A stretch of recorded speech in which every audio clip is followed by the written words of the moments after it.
Shalom saudara semua. Coba tolong ditayangkan liriknya yang pertama.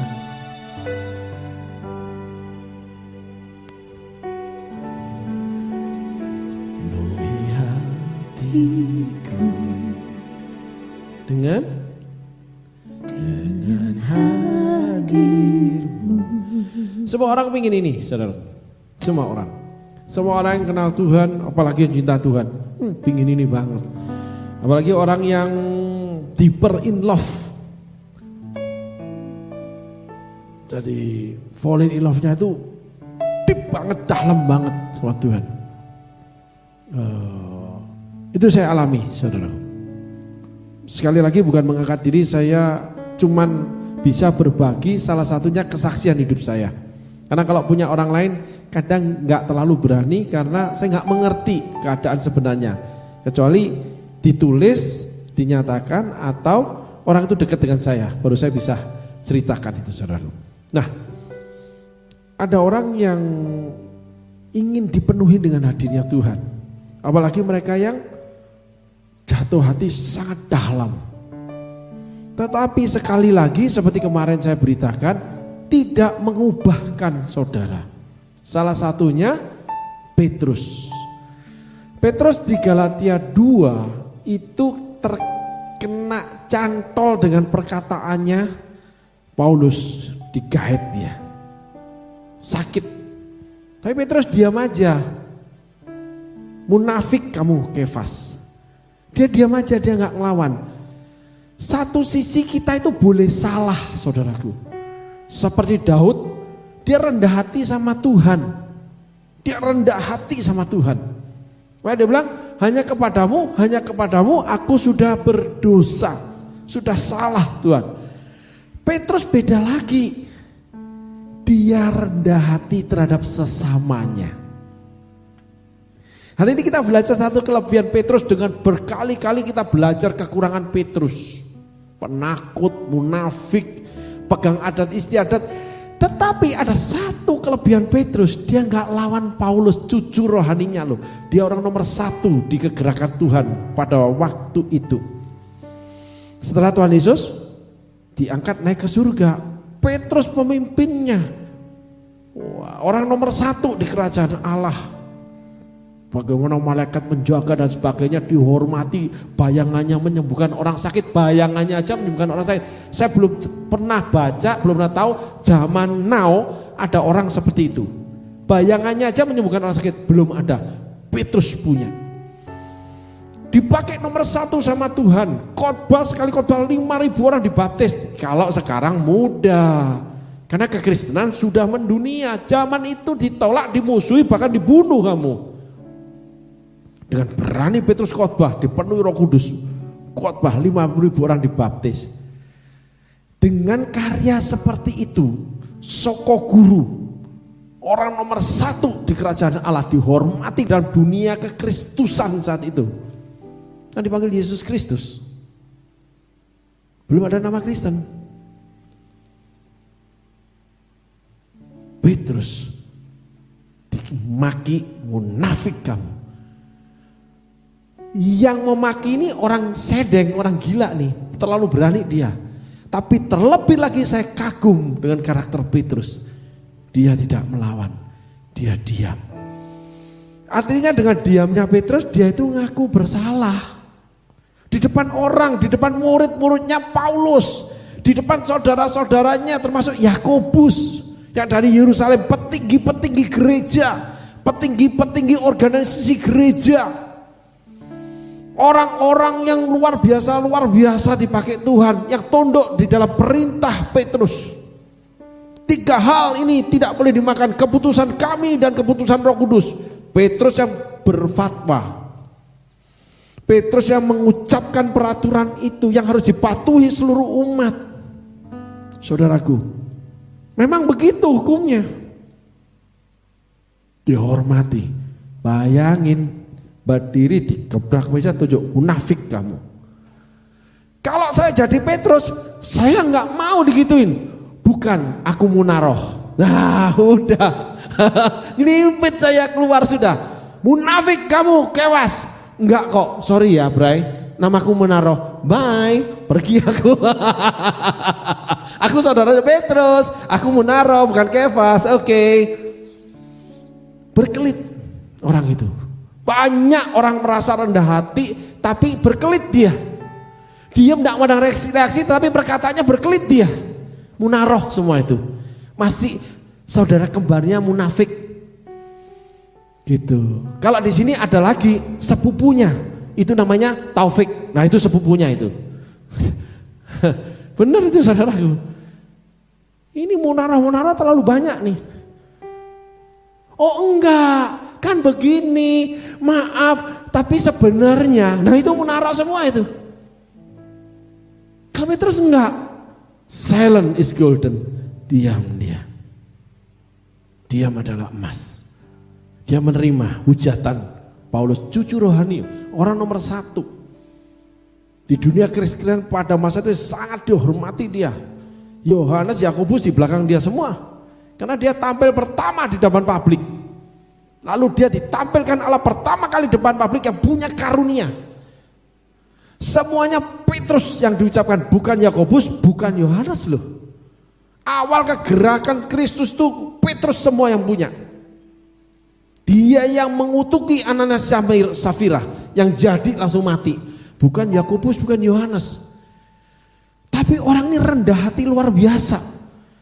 Banyak orang itu yang dianggap salah, banyak orang yang bersalah, banyak orang yang memang salah, tapi sesungguhnya di dalam dia ada satu benih rendah hati. Dia menerima. Petrus karakternya seperti Daud. Diam kalau salah.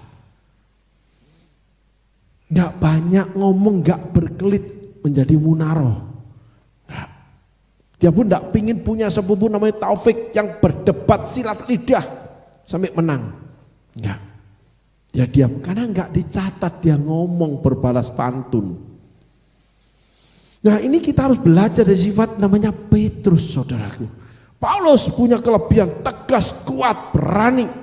Serahkan nyawa total, oke. Petrus penakut, munafik. Tapi ada satu kelebihan lagi yang Allah lihat. Kenapa Petrus menjadi orang nomor 1? Dia rendah hati terhadap sesama manusia. Dia salah terus di hadapan Tuhan. Kalau Daud rendah hati di hadapan Tuhan, salah terus terhadap manusia. Kebalikannya. Tapi dua-duanya punya kelebihan. Daud rendah hati sama Tuhan, Petrus itu rendah hati sama manusia. Dihujat, dicaci maki, dipermalukan di depan orang yang namanya dia nomor 1 dengan cucu rohani. Orang jauh Paulus itu, bukan orang dekat. Ketemu Petrus cuma sekali-kali, ketemunya Barnabas anak rohani dari Petrus. Petrus orang besar. Paulus jarang sekali ketemu, nggak bisa ketemu Petrus. Datang dipestain sama Paulus. Petrus dilihat munafik, digenjot sama dia. Diam. Itulah orang besar. Walaupun penuh kesalahan, diam. Ya, saya salah. Ya. Sekali lagi saya cuma bisa bersaksi, bukan meninggikan diri saudaraku. Maaf kata kalau banyak hal salah yang saya sampaikan selama ini, tetapi apa yang bisa saya sampaikan, itu yang saya bisa bicarakan. Karena saya terlahir orang yang sangat sederhana, saya bukan orang sekolah. Saya SMP 4 sekolah, terlalu dicintai sama kepala sekolah sehingga diusir dari sekolah. Guru-guru itu sangat sayang sama saya sehingga mereka angkat tangan, lalu serahkan kepala sekolah panggil namanya kepala saya orang tua, papa saya datang, Pak Bambang kalau anaknya sekolah di sini nggak naik kelas, tapi kalau mau naik kelas, Pak Bambang ini ya, bawa ke tempat sekolah lain aja, kami udah nggak sanggup. Wih, anaknya terlalu pintar, terlalu baik deh gitu. Dari sekolah nomor 1 sampai paling bawah, yang di kelas itu ngerokok saya tuh, kipas batu ini. Kelar sudah. Datang sekolah dikawal tangan segede paha orang dewasa. 4 orang itu. Adikku yo, awas. Gimas. Wah, masuk itu langsung jadi ketua grup preman aku. Belakang rokok. Guru masuk, gini. Ya udah guru ngomong apa? Gua sibuk rokok apa? Sekolah Buku saya itu paling minimalis. Saya tuh sebelum orang minimalis, saya minimalis. Bawa satu buku lipat jadi dua, kantongin sini. Lalu motor glung, weng. Masuk sekolah seragam, di pinggir sekolah warung makan. Bu Rawan, Ci, makan. Nih, kuak, ayo, gurah, ayo. Set, nggak masuk sekolah, pergi ke tempat pelacuran, kolam renang. Udah kebut-kebutan, beres. Ya diusir sama kepala sekolah. Gitu. Untung lulus, itu pun mau digebuk pakai kursi rotan sama Romo di Malang. Itu sudah. Orang tua saya itu geleng-geleng aja. Makanya saya juga geleng-geleng aja gitu sekarang. Ya. Dari sekian banyak pengalaman saya. Gitu loh. Dimana saya itu jatuh cinta sama Tuhan. Coba bayangin, orang yang gak bersekolah dipakai untuk pegang mic ngobrol sama saudara, berbagi kesaksian, sedikit pengetahuan tentang firman Allah yang maaf kata kalau salah saya bagikan. Dalam segala hal saudaraku. Tetapi kembali lagi, itu yang saya bisa bagikan. Tetapi ada satu hal yang saya dapatkan dari Tuhan, kasihnya. Petrus itu dipakai menjadi soko guru, orang nomor 1 di gerakan Allah, yang itu belasan kali salah sama Tuhan sampai dipanggil iblis. Saudara ingat itu? Yang sok-sok jago, Tuhan kamu itu, ya aku kesana ya, jalan di atas air. Yesus jalan di atas air, dia selalu ingin nih, orang yang selalu ingin bersaing, ingin seperti Tuhan. Itu Petrus. Enggak masalah bagi Tuhan. Dekat Tuhan, kena angin dikit, imannya goyang, langsung tenggelam. Hai kamu orang kurang percaya, di mana imanmu? Diangkat sama Tuhan. Dimarahin terus sama Tuhan deh ini. Sok-sok gaya kamu ini deh. Dimarahin sama Paulus, munafik kamu. Dia diam. Ternyata semua orang di dunia dengan sejuta kesalahan itu adalah sebuah perjalanan. Namanya proses penyataan kehidupanmu di hadapan Dia, di mana Dia akan memberikan nilai buat kamu. Sehingga tidak ada satu orang pun berhak menilai orang lain. Karena pemakaian Tuhan itu nilainya berbeda. Orang gini kok dipakai sih? Kan saya lebih dari dia. Nah itu, karena kamu gak lihat kelebihan orang itu. Yang kedua, kenapa saya tidak dipakai sih? Karena kamu tidak melihat kekurangan kamu. Paulus kenapa tidak bisa orang nomor 1? Ya pemarah. Kalau Petrus kenapa dipakai sebagai orang nomor 1? Karena rendah hati terhadap sesama. Walaupun dipakai luar biasa, tapi nggak dipakai ke seluruh dunia. Kenapa? Takut mati. Petrus itu takut mati. Kalau Paulus 3 kali karam kapal, 3 hari terabang-abang di laut, dijilat-jilat ikan hiu, pantat itu diperiksa sama ikan hiu. Ya tuh, 3 hari terabang-abang di laut, mau gimana? Untung dia nggak mati. Tapi tetap aja jalan, nggak peduli dengan nyawanya. Kalau Petrus kabur, Yesus tangkap kabur, duduk makan bersama murid-murid Paulus. Saudara Yakobus datang bersama saudara dari Yerusalem, petinggi-petinggi, melipet dia. Jaga gengsi, jaga status, bu. Nggak enak diomongin, bro. Kan gitu. Maki sama Paulus, diem. Iya, memang aku salah. Diem aja. Gitu. Sehingga setiap orang punya kelebihan di dalam kekurangannya. Jadi engkau saudaraku yang di sana, kalau engkau punya mimpi, engkau punya keinginan, ingat datang kepada Tuhan. Kalau engkau sampai sekalipun engkau ingin Tuhan, ingat Tuhan akan memberi penilaian buat kamu. Jadi apapun yang akhirnya Dia beri untuk kamu, itu yang terbaik buat kamu. Petrus gak nyangka jadi soko guru, wong dihampiri Tuhan aja nangis. Karena dia menyangkal Yesus 3 kali sebelum ayam berkokok. Dia waktu Yesus mau ditangkap, wah gak boleh Tuhan, lebih baik aku mati daripada kau ditangkap. Ahai, apaan mati? Akai kami nih. Sebelum ayam berkokok 3 kali engkau sudah menyangkali aku. Gitu. Gila Petrus. Gak percaya dia. Begitu terjadi, 3 kali nyangkal ayam berkokok nih, dia noleh ke Yesus. Nangis dia. Tetap aja dalam keadaan terakhir tetap salah. Bayangin, dipakai Tuhan, udah salah dipakai. Yang sableng Petrus atau Tuhannya? Maaf saudaraku, pakai bahasa saya aja ya. Bener kalau saya ngomong sama Tuhan gitu, sableng kamu kalau pakai aku. Saya kasih contoh Petrus, orang yang sampai titik akhir aja takut salah, takut mati, takut gini, takut semuanya, cuman ngomongnya gagah-gagahan, sok. Itu Petrus. Lebih baik aku mati daripada kamu ditangkap. Wih, sebelum ayam berkokok 3 kali kamu nyangkal aku, gua kepret juga lu gitu. Yesus santai aja ngomongnya. Lu mau sok-sokan doang, janji doang. Makanya kan gak boleh janji doang ya. Gitu. Janjimu kan seperti wajar. Janjimu seperti wajan. Kan gitu, goreng bro. Digoreng terus saja itu janji, gak ada kenyataan. Dasar lidah tidak bertulang. Saudaraku, maaf ini di sini juga krunya sableng semua, saudaraku. Gitu. Itulah Tuhan. Petrus nih takut mati, munafik, sok-sokan, dan banyak lagi seperti Daud. Dimarahin Tuhan terus. Ternyata sebuah proses saja yang sampai akhirnya Yesus mau mati pun masih salah. Setelah Yesus mati masih salah. Salah itu berlanjut sampai dia mati mungkin. Banyak orang seperti itu, tetapi tidak pernah menggagalkan rencana Allah. Itu hebatnya Allah. Beri kemuliaan buat Tuhan.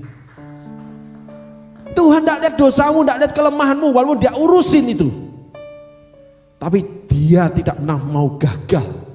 Yesus pejuang sejati untuk kehendaknya. Sehingga tinggal tanganmu terangkat ke surga.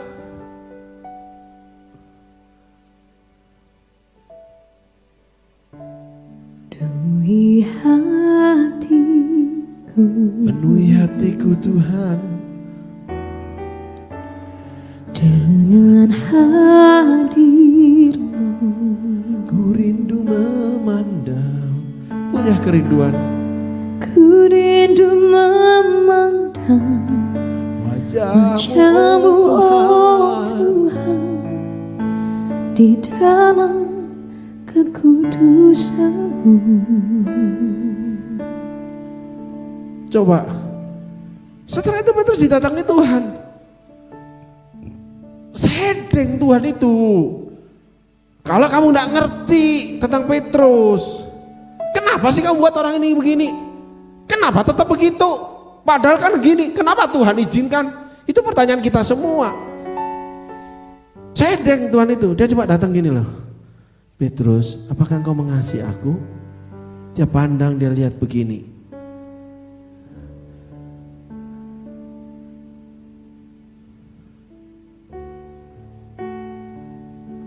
Ini isi hati Petrus setelah dia menangis. Ketika dia menoleh melihat Tuhan setelah menyangkal. Dengan hadir-Mu, dia rindu. Ku rindu memandang wajah-Mu, oh Tuhan. Kau yang rindu yang di sana. Dalam kekudusan. Angkat tanganmu karena dia akan menghampiri kamu. Bawa aku dekat. Dia tahu kau sedang rindu dia. Dalam hati. Dia mau tanya ini, Petrus, apakah kau mengasihi aku? Ku rindu mendengar suara-Mu, oh Tuhan, di tempat kudus-Mu sekarang. Ku rasakan kasih-Mu dan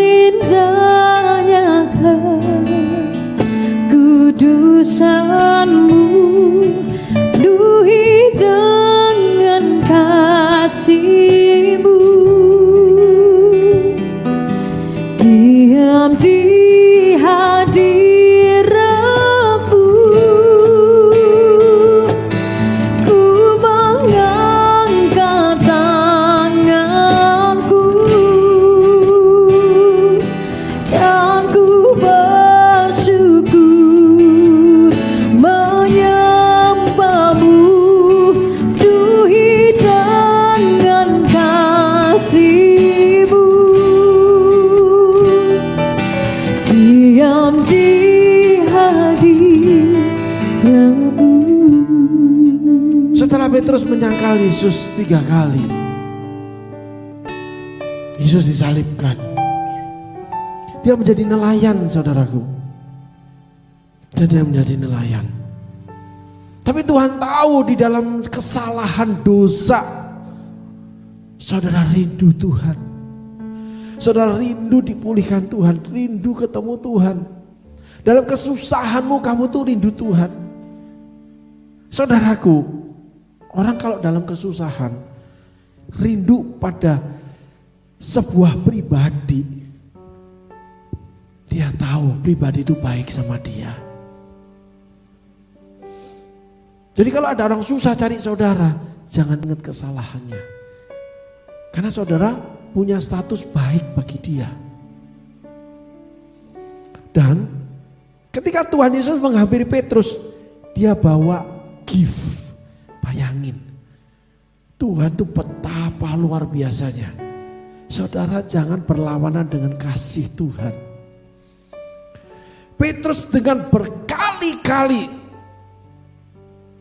terus menerus sampai titik akhir hidupnya, tidak berubah. Sampai titik akhir Yesus menjelang kematiannya tidak berubah. Setelah mati Yesus terangkat surga, dia juga tetap tidak berubah. Tuhan tahu semua keadaan saudara seperti Petrus. Tapi ingat, pada saatnya nanti, entah sekarang entah esok, dia akan datang pada saudara. Apabila saudara rindu kepada dia, dia cuma ucapkan gini, apakah engkau mengasihi aku? Dan dia langsung beri gift tanpa butuh jawabanmu, karena dialah jawaban itu. Ketika dia hampiri kamu, hadiratnya menyentuh dirimu, menyentuh hatimu, dia sudah ngomong, aku berkenan kepadamu, tanpa melihat kesalahanmu, dosamu. Petrus itu tidak sempat minta ampun, bahkan jadi nelayan kembali. Hai anak-anak, adakah ikan? Kami sudah semalaman sampai pagi hari terang tanah nggak dapat ikan. Tebarkan jalamu di sebelah kanan, di tempat yang nggak dalam. Mereka mendapatkan jala yang hampir robek. Yesus bikin roti untuk murid-muridnya. Dia kantongin roti kali atau bawa kresek, lalu dibakar sama dia. Lalu murid-murid membersihin ikannya sembari lihat ini Tuhan nih. Makan sembari diam-diam tuh. Petrus pertama kali yang lompat tuh, pakai bajunya lompat dia. Ternyata nelayan Galilea itu ya saudara. Galilea ya dia ya. Orang mana nih Petrus Galilea? Kalau sebagai nelayan tengah laut, ternyata mereka telanjang. Terus pakai pakaiannya. Ih gila lu. Dimakan ikan baru tahu kamu. Putus nek. Halo. Dia pakai pakaiannya nyemplung loh ke air basah-basah. Penuhi hatiku. Responmu ketika dia datang. Apakah masih nawar? Ketika ditawarkan lagi pelayanan, dia tawarkan kamu untuk rajin berdoa. Responmu apa? Apa kau seperti Petrus? Aduh Tuhan, tetap gak bisa Tuhan. Atau kamu mau menyerah dengan prosesnya Tuhan? Dia bilang begini, gembalakanlah domba-dombaku. Sederhana, gembalakan domba-dombaku. Tidak mengandung makna apapun. Tapi ingat, segala sesuatu yang sederhana tidak mengandung makna apapun dari Tuhan, itu terlalu besar buat kamu nantinya. Sekali lagi, gift dari Tuhan itu tidak pernah kamu pikirkan, tidak kamu pernah dengar, tidak pernah kamu lihat, dan itu terlalu besar buat kamu. Petrus bukan jadi gembala saja, Soko Guru, pengkhotbah pertama yang mempertobatkan 5.000 orang. Bayangannya menyembuhkan orang sakit. Yesus saja gak seperti dia. Tuhan berikan lebih daripada yang Petrus lihat. Tuhan kerjakan. Beri kemuliaan buat Tuhan kita yang terlalu baik.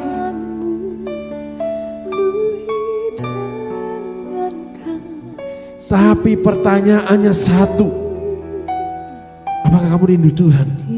Atau kamu tetap menawar pada Tuhan? Tuhan gak bisa, kan toko rame, minggu dapat duit, Tuhan gak bisa ngasih nih, aku kan masih pas-pasan, Tuhan kebutuhanku banyak nih. Tuhan aku gak bisa melayani karena kan sibuk di rumah. Tuhan aku gak bisa ibadah karena kan ada ABCD yang gak mungkin aku tinggalkan dong. Jika engkau yang di sana, Tuhan sediakan sedikit promosi ya. Gak bisa ibadah, tengah malam bisa ibadah. Klik YouTube kami, beres bro. Tuhan sediakan promo dikit, beri kemuliaan buat Tuhan. Engkau yang di sana yang nggak bisa ibadah, mau jam berapa aja, kapan aja, klik aja akun YouTube kami atau Facebook kami.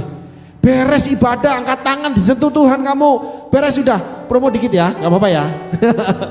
Gitu saudaraku. Tuhan memberi gift. Lagi keadaan salah, nggak minta maaf loh, nggak sempet minta maaf. Tapi dia rindu. Dan Petrus langsung berjalan. Jadi ketika Tuhan bicara sama kamu tuh sederhana, tapi tidak sederhana buat kamu. Dan ketika dia sudah bicara langsung jadi, tidak bisa dibatalkan. Itu Tuhan. Sehingga setelah itu perjalanan Petrus, setelah Yesus terangkat ke surga, Kisah Rasul tulis Roh Kudus turun, Petrus langsung bam jadi. Angkat tanganmu. Penuhi hatiku dengan hadir-Mu Tuhan. Engkau yang rindu ini memenuhi dia. Udah, jangan banyak nawar lagi. Ku rindu memandang wajah-Mu, oh Tuhan. Siapkan hatimu di dalam kekudusan-Mu. Bawa aku dekat dalam hati. dalam hati. Dia akan bawa kau dekati hatinya tanpa kau bayar apa-apa. Ku rindu mendengar Gak usah bawa apa-apa. suara-Mu, oh Tuhan. Oleh karena kerinduanmu akan Tuhan, seperti Petrus. Sekarang ku rasakan kasih-Mu dan indahnya kekudusan-Mu.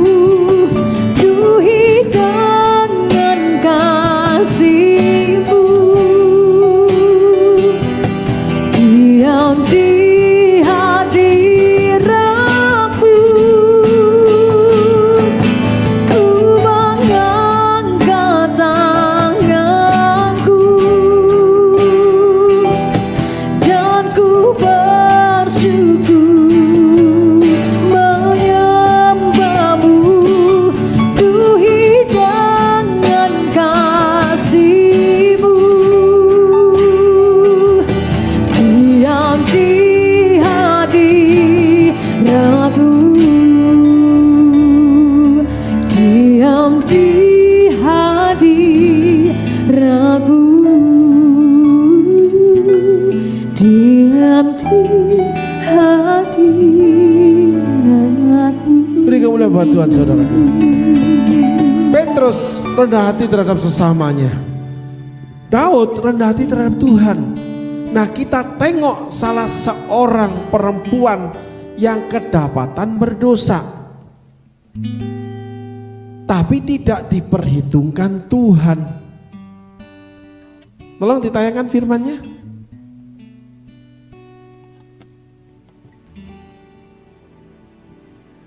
Matius 15 ayat 1 hingga 20. Ayat yang ke-12, maka datanglah murid-muridnya dan bertanya kepadanya, engkau tahu bahwa perkataanmu itu telah menjadi batu sandungan bagi orang-orang Farisi? Jawab Yesus, setiap tanaman yang tidak ditanam oleh Bapakku yang di sorga akan dicabut dengan akar-akarnya. Biarkanlah mereka itu, mereka orang buta yang menuntun orang buta. Jika orang buta menuntun orang buta, pasti keduanya jatuh ke dalam lubang. Lalu Petrus berkata kepadanya, jelaskanlah perumpamaan itu kepada kami." Jawab Yesus, "Kamu pun masih belum dapat memahaminya? Tidak tahukah kamu bahwa segala sesuatu yang masuk ke dalam mulut turun ke dalam perut lalu dibuang di jamban? Tetapi apa yang keluar dari mulut berasal dari hati, dan itulah yang menajiskan orang. Karena dari hati timbul segala pikiran jahat, pembunuhan, perzinahan, percabulan, pencurian, sumpah palsu, dan hujat. Itulah yang menajiskan orang, tetapi makan dengan tangan yang tidak dibasuh tidak menajiskan orang." Nah, saudaraku, sebelum kita mengerti firman ini, kita masuk kepada peristiwa bagaimana orang Farisi ahli Taurat membawa seorang perempuan berdosa kepada Yesus yang kedapatan berzinah.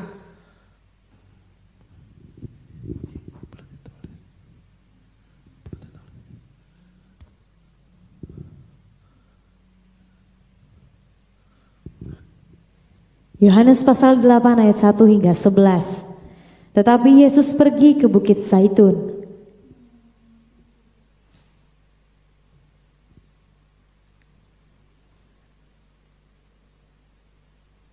Pagi-pagi benar ia berada lagi di bait Allah dan seluruh rakyat datang kepadanya. Ia duduk dan mengajar mereka. Maka ahli-ahli Taurat dan orang-orang Farisi membawa kepadanya seorang perempuan yang kedapatan berbuat zina. Mereka menempatkan perempuan itu di tengah-tengah.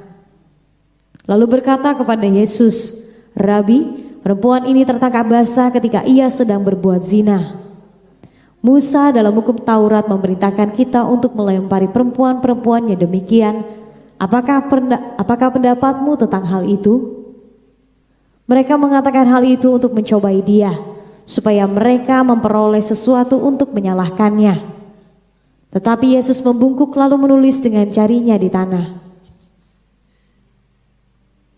Dan ketika mereka terus-menerus bertanya kepadanya, ia pun bangkit berdiri lalu berkata kepada mereka, "Barang siapa di antara kamu tidak berdosa, hendaklah ia yang pertama melemparkan batu kepada perempuan itu." Nah, lanjut. Lalu ia membungkuk pula dan menulis di tanah. Tetapi setelah mereka mendengar perkataan itu, pergilah mereka seorang demi seorang, mulai dari yang tertua. Akhirnya tinggallah Yesus seorang diri dengan perempuan itu yang tetap di tempatnya. Lalu Yesus bangkit berdiri dan berkata kepadanya, "Hai perempuan, di manakah mereka? Tidak adakah seorang yang menghukum engkau?" Jawabnya, "Tidak ada, Tuhan." Lalu kata Yesus, "Aku pun tidak menghukum engkau. Pergilah dan jangan berbuat dosa lagi mulai dari sekarang." Nah, kita tadi belajar Petrus orang yang dipakai Tuhan, Daud orang yang dipakai Tuhan. Oke, Petrus orang yang rendah hati terhadap sesamanya, Daud orang yang rendah hati terhadap Tuhan. Nah, perempuan kedapatan berzina ini apa sih yang terjadi? Kenapa Tuhan kok melakukan hal yang berbeda, tetapi karakter itu sama dengan yang namanya ketika menghadapi Petrus. Petrus yang menyangkali perempuan itu memanggil Yesus itu Tuhan. Sama. Tetapi tidak ada gift. Giftnya cuma dosamu sudah diampuni. Enggak ada gembalakan domba-dombaku. Dan tidak tertulis lagi dia. Gitu saudaraku.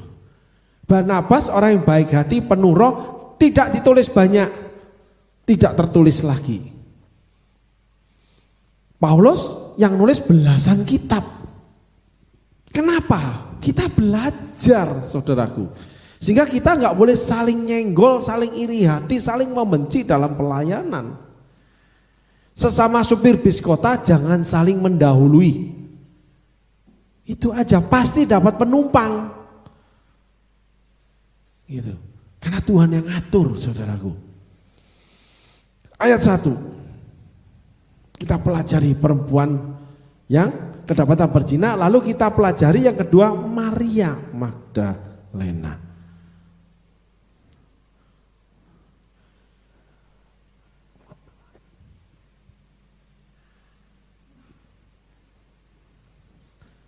Tetapi Yesus pergi ke Bukit Zaitun. Ayat 2. Pagi-pagi benar ia berada lagi di bait Allah dan suruh rakyat datang kepadanya, ia duduk dan mengajar mereka. Ayat 3. Maka ahli Taurat dan orang Farisi membawa kepadanya seorang perempuan yang kedapatan berbuat zina. Pagi-pagi ditangkapnya kapan? Ingat gak cerita saya? Orang yang baik-baik, memelihara keluarga baik-baik, kerja baik-baik, olahraga pagi baik-baik, pulang tepat waktu, video call, fit call dengan istri. Di mana Pak? Fit call? Ya ayang, wih, set. Di kantor lagi meeting, tuh lihat. Wah, gitu. Di mana ayang lagi beol, tuh lihat. Iya, ayang begitu ya. Setiap saat cek and recheck beres. Muatan bersih. Ketika meninggal, saudaraku, Petrus gak sempat meninggal tuh. Dikoreksi sama Paulus tuh, ketika meninggal gak sempat terkoreksi. Ketika terjadi di hari namanya orang memberi penghormatan terakhir, datanglah seorang ibu membawa 2 anak yang agak gendut-gendut lucu gitu, rambutnya keriting karena bapaknya keriting, agak hitam-hitam dikit, bapaknya hitam gitu. Emaknya sih putih, saudaraku, seputih bulu domba katanya. Ih, licin nek, licin gitu loh. Ya,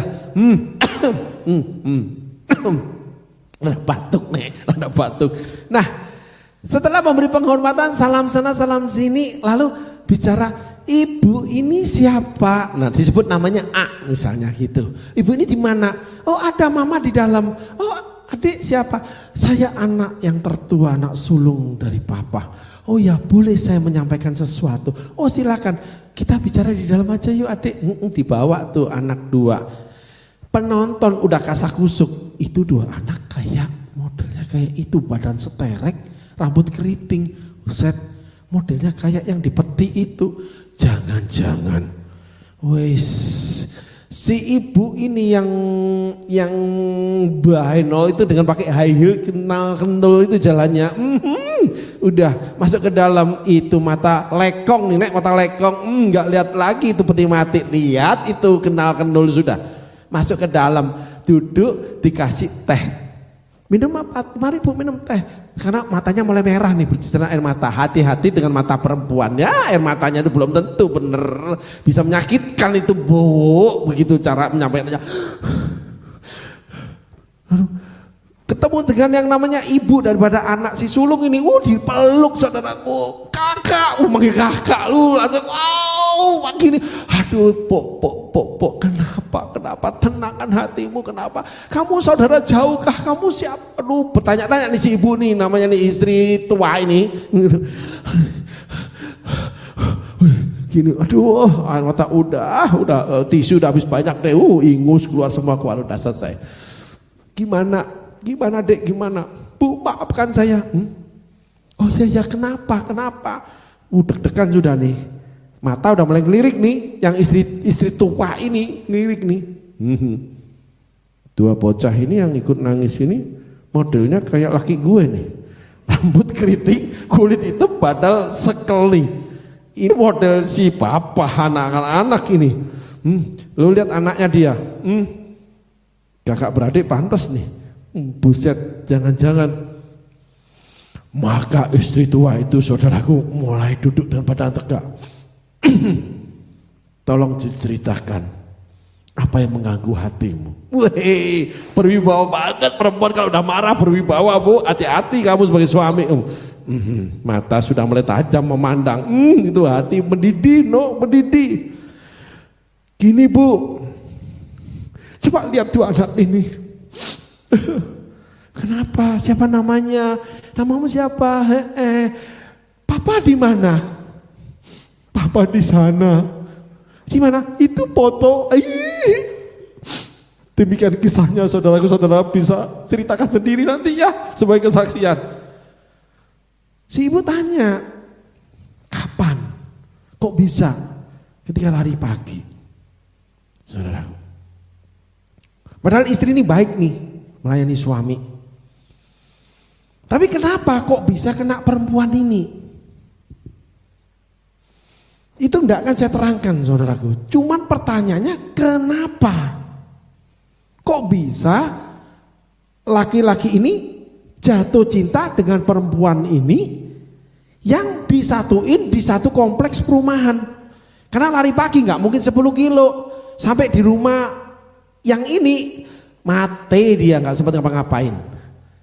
Nggak mungkin lari pagi 2 jam cepet-cepetan, cepet kok bisa. Buktinya itu si Om, bisa si Om itu anak 2 loh saudaraku. Pertanyaan kenapa? Nah inilah yang harus kita cari. Bukan menyalahkan ibu ini, bukan menyalahkan anaknya. Tapi peristiwa ini harus mengajarkan kita kenapa Tuhan Yesus itu mengampuni Petrus.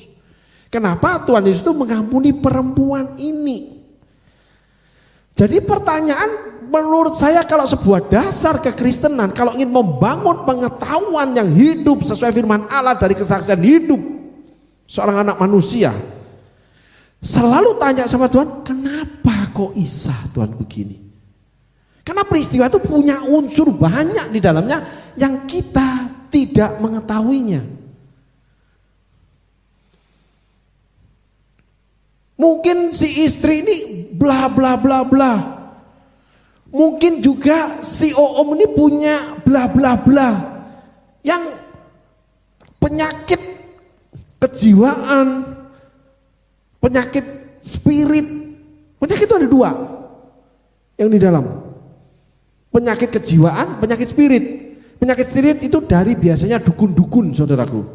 Dihinggapi. Saya pernah cerita, saya pernah melayani seorang anak perempuan yang cantik saudaraku. Sekretaris seorang gembala. Itu cerita kalau dekat laki-laki lebih kurang dari 1 meter. Itu langsung terangsang dia. Ternyata di dalamnya ada spiritnya. Karena dia kecil lihat ayahnya bugil. Ketika kami gali, maka pelepasan terjadi. Tapi ada namanya akibat psikologis. Seperti paling gampang saya deh, masa kecil saya dipukuli mama saya itu hampir tiap hari sampai SD kelas 6. Kakak saya pukuli saya, semua mukul saya, nggak ada yang enggak. Dan ada cerita yang dikatakan kalau nangis semakin dipukul. Menumpuklah itu namanya lahar panas menjadi gunung berapi di dalam laut. Seperti Krakatau. Separuh dunia dipenuhi dengan awan kelam hitam di langit. Karena semburan lahar gunung Krakatau. Separuh dunia itu saudaraku. Dari masa kecil sampai saya SMP, sampai umur 30, sampai sekarang umur saya hampir 20 kan. Nah gitu dah. Tuh ya kan ini ya, iri hati mereka, lihat aku tuh iri hati Kain mereka ini. Gak bisa, hati Saul mereka ini. Ya, sampai hampir 60 nih. Strong men, strong. Kenapa? Karena lahar gunung berapi itu. Dipukul cuma diem. Sakitnya itu 1 hari 1 rotan. Sampai pecah rotannya. Rotan segini saudaraku. Saudara kalau ingin tahu rotan kemucing, ada itu. Ada lagi yang rotan tanpa kemucing. Itu sampai pecah. Tas, kami kembar. Dua-duanya kena. Sampai pecah tuh rotan. Coba bayangin di sini. Seperti apa saudaraku? Enggak kena tulang kering enggak sih? Belakang. Pang gitu. Setiap hari yang saya ingat dan enggak nangis. Sehingga sekarang ada sebuah gemuruh di sini ketika mendapat perlawanan. Dan itu melahirkan kejiwaan yang sangat-sangat berbeda dengan orang-orang kebanyakan. Beraninya, walaupun sudah dipukul oleh peristiwa, masuk keranjang, itu pikiran berjalan. Dulu seperti itu. Setelah itu cuci muka. Gitu. Wih, cuci muka. belajar. Masuk ke meja belajar. Hukuman, tulis 1000 kalimat.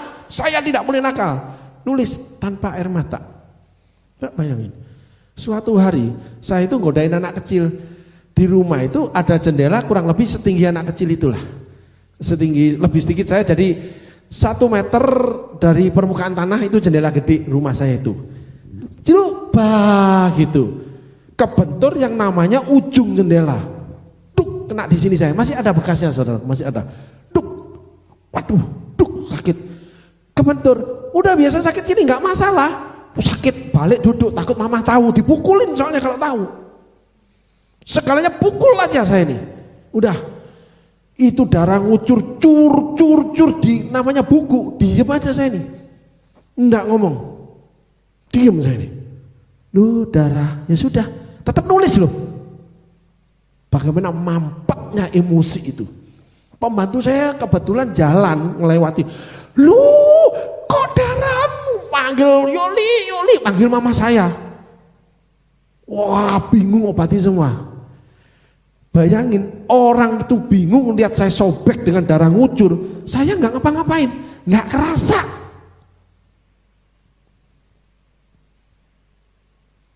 Kasih Tuhan bukan menyembuhkan, bukan membuat kanal jalan, sanggup mengandung penderitaan seperti Yusuf, seperti Maria, seperti Yesus menghadapi perempuan yang kedapatan berzina, sanggup diamuk orang banyak karena bela perempuan ini. Kenapa?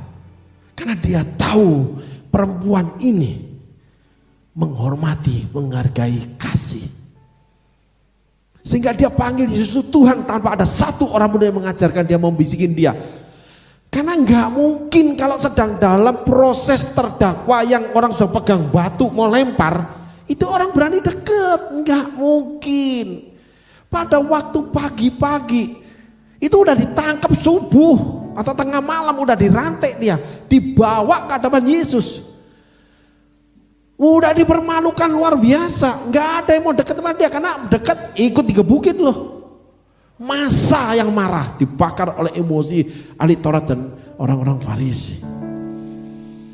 Tapi Yesus punya satu karakter yang mengandung kesalahan perempuan itu, menanggung kesalahan perempuan itu, dihadapi, tanda kutip, pengeroyoknya, dilindungi, karena dia tahu hati perempuan ini memandang kasih, menghormati kasih, menghargai kasih, sehingga dia panggil Yesus Tuhan tanpa yang mengajarinya. Penuhi hatiku. Apakah saudara mengandung kasih? Dengan hadirmu. Mau menanggung risiko orang berdosa yang saudara harus lindungi. Seperti Yesus. Rindu memandang dengan hukum wajahmu, oh Tuhan, saudara akan dirajam oleh massa. Dan saudara tidak boleh berkata apa-apa. Seperti Petrus yang silent is golden.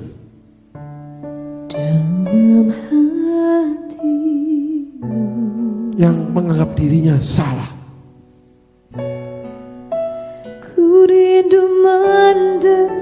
Lalu saudara datang seperti Daud, ngomong kepada Tuhan, di tempat kudusmu. Mazmur 51, hanya kepadamu aku sudah berdosa.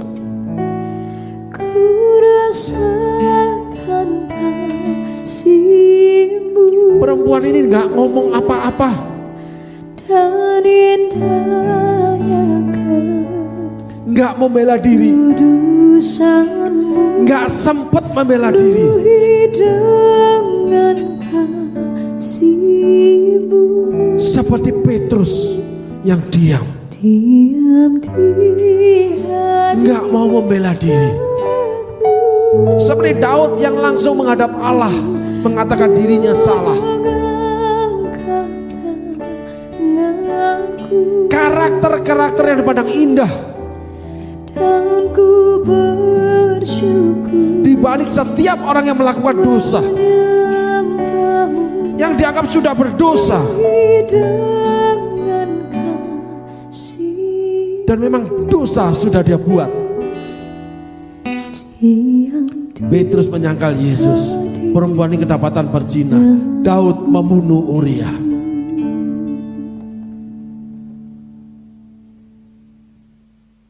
Coba saudara renungkan apa yang saya beritakan. Apakah saudara seperti Petrus yang rindu hadirnya Tuhan? Atau saudara seperti perempuan yang kedapatan berzina, yang menghormati, menghargai kasih Tuhan, yang tidak punya hak tawar lagi, merasa tidak punya hak tawar lagi, cuma menjawab setiap pertanyaan Tuhan dengan baik dan benar, tanpa alasan, tanpa dolak-dalik, tanpa alibi, tanpa mengangkat ini itu, ngomong benar-benar apa yang ada. Mereka sudah pergi Tuhan, karena dia merasakan hadirnya Tuhan. Apakah saudara seperti ini? Ku rasakan kasih-Mu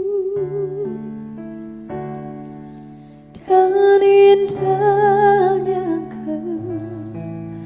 kekudusan-Mu, penuhi dengan kasih-Mu,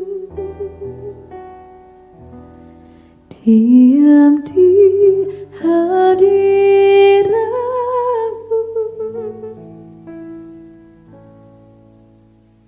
Perempuan itu di ujung terduduk lesu, dia tahu dia pasti mati. Dia tidak berharap kepada Tuhan.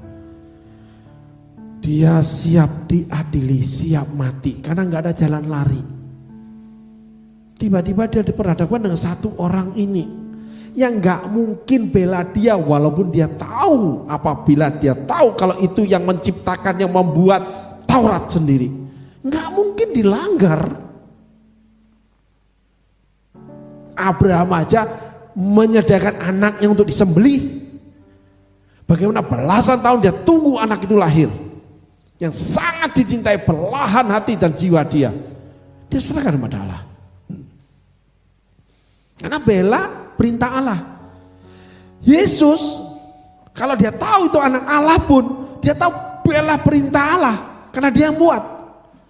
Make sense enggak itu saudara? Make sense. Perempuan itu siap mati. Lebih baik engkau siap mati daripada engkau melawan kematian. Karena kau berusaha sekuat tenaga untuk luput dari kematian. Kematian kebaikanmu, kematian kemunafikan kamu, kematian kejahatanmu, kematian kebenaranmu yang sudah tidak dianggap orang lagi. Kamu dianggap jahat, dianggap salah, dianggap segala. Inilah perempuan yang kedapatan berzina. Dia siap mati. Sehingga pikirannya jernih, menangkap setiap pembicaraan dari setiap pribadi yang bicara. Termasuk dia lihat Yesus. Orang kalau sudah siap, itu apapun terjadi, dia tinggal analisa. Tapi kalau orang tidak siap, dia akan bingung mengambil langkah. Karena analisa dia nggak berjalan, menetapkan sesuatu yang ke depan. Perempuan itu sudah menetapkan diri, gua mesti mati. Jadi dia lihat dengan sangat jernih setiap peristiwa. Dia pandang gini, itu masuk di dalam pikiran hati dia, pikiran dia, emosi, perasaan dia, jiwanya. Karena hatinya udah mati, nggak punya keinginan lagi, cuman satu keinginannya, mati. Jadi harus punya satu keinginan baru kamu bisa mati yang lainnya. Dan kamu jernih lihat keinginanmu itu. Jadi dia lihat perilaku Yesus yang nulis-nulis di tanah. Dia dengar perkataan orang Farisi, ahli Taurat. Dia dengar perkataan Yesus yang sangat sederhana. Sehingga jawabnya sederhana. Tidak putar-putar dolak-dalik untuk luput dari kematian. Enggak. Siap mati. Siap menanggung kesalahan. Karena nggak bisa lari, saudaraku. Saat itu perempuan ini nggak bisa lari. Karena semua orang sudah mengarak dia. Sudah diusung. Itu hukuman mati. Dia nggak pernah nyangka Yesus berbuat seperti itu. Sehingga ketika saudara siap melakukan firman Allah, siap diperlakukan apa aja oleh Allah, Anda sudah mati buat keinginan Anda yang lain. Di situ Anda tidak pernah menyangka apa yang Tuhan akan buat dalam hidup Anda. Itulah Petrus yang gak mungkin dia dipakai. Sehingga ketika Tuhan datang, dia gak nyangka Tuhan ngomong, apakah engkau mengasihi aku? Petrus gak sempat minta maaf sama Tuhan, cuma nangis lihat Tuhan. Habis itu Tuhan mati. Habis itu bangkit, kelar. Dia ke kuburan gak ketemu sama Tuhannya. Mayatnya aja gak ketemu. Bayangin saudara, ketemu lagi jala ikan nih. Habis itu Tuhannya hilang nih. Jadi hampiri. Waget dia. Apakah engkau mengasihi aku? Aku akan datang seperti pencuri di malam hari. Nyah kau setan dari hadapanku. Kenapa jadi aku setannya? Baru balik dari jadi setan kok ini kok. Ya udah hantu aja gundurwo. Aduh, memang Pastor 1 itu setting kok. Petrus gak menyangka kalau Tuhan bilang, apakah engkau mengasihi aku?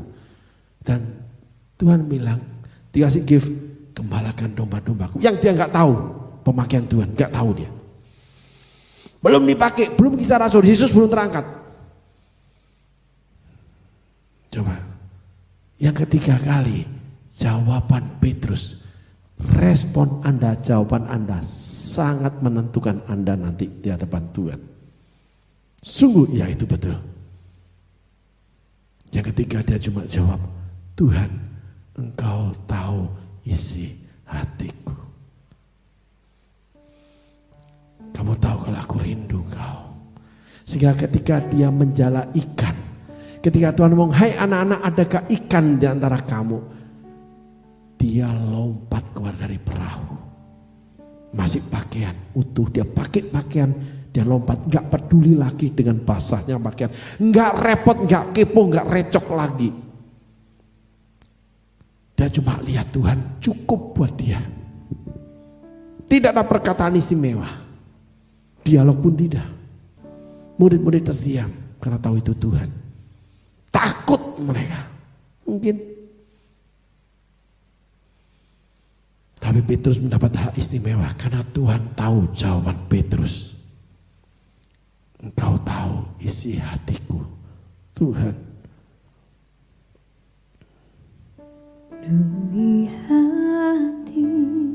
Engkau yang rindu pada Tuhan. Engkau yang berdosa kepada Tuhan. Engkau yang dianggap dosa oleh sesamamu. Tuhan ingin kau seperti Petrus. Proses pembentukan supaya engkau rendah hati terhadap sesamamu,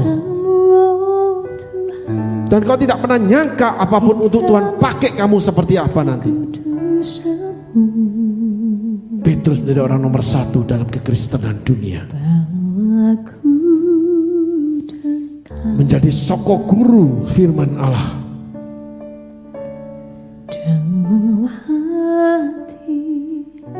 Berkhotbah, sekali khotbah 5.000 orang bertobat, minta dibaptis. Setelah dipenuhi Roh Allah, semua dipenuhi Roh Allah, Petrus yang khotbah, istimewa di hadapan Tuhan. Setelah Petrus mengalami badai, kesalahannya tetap loh. akan kasih-Mu. Jadi engkau yang merasa salah di sana, relax, santuy coy, santuy. Tuhan mengampuni kamu kok, jauh sebelum kamu minta maaf sama Dia, minta ampun sama Dia. Karena Dia tahu kamu rindu sama Dia. Diam di hadirat-Mu, Petrus belajar menghormati, menghargai kasih Tuhan. Seperti perempuan yang kedapatan berzina. Sehingga dia katakan, Engkau tahu hatiku Tuhan. Enggak ngomong macam-macam lagi, enggak punya alasan apa-apa lagi. Dia punya cuma satu, rindu terhadap kehendak Tuhan. Diam di hadirat-Mu. Seperti engkau yang di sana saat ini, engkau yang rindu Tuhan, rindu akan kehendak Tuhan, berdoa, Tuhan akan jamah, Tuhan akan jawab. Dan tak pernah terpikir, tak pernah terlihat, tak pernah kau dengar apa yang Tuhan sediakan buat kamu, karena kamu mengasihi Tuhan. Kita lanjutkan, kita baca firman Allah, kita belajar sejenak. Lalu berkata kepada Yesus, Rabi, perempuan ini tertangkap basah ketika ia sedang berbuat zina. Yang tahu Taurat Tuhan itu panggil Yesus Rabi loh, imam, itu aja. Ayat 5,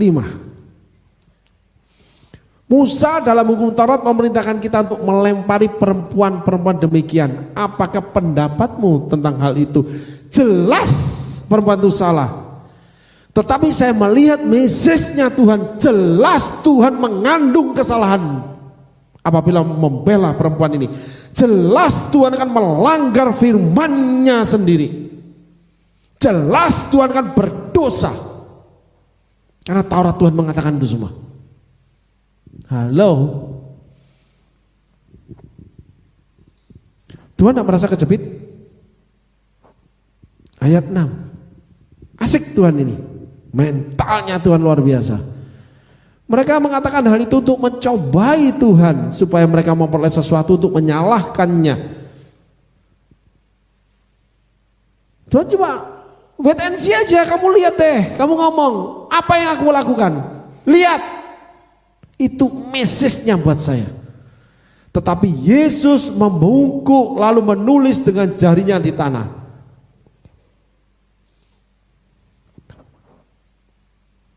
Nih, mungkin tulisannya dasar Munaro Taufik, nah, gitu. Nulis aja, kan nggak ditulis tulisannya apa, gitu. Teman lagi ngomong, ya Tuhan tulis aja elek, ya udah aku tulis elek. Ya teman lagi ngomong satu, Tuhan tulis telek, ya tulis telek, udah. Tuhan nulis aja. Ayat selanjutnya.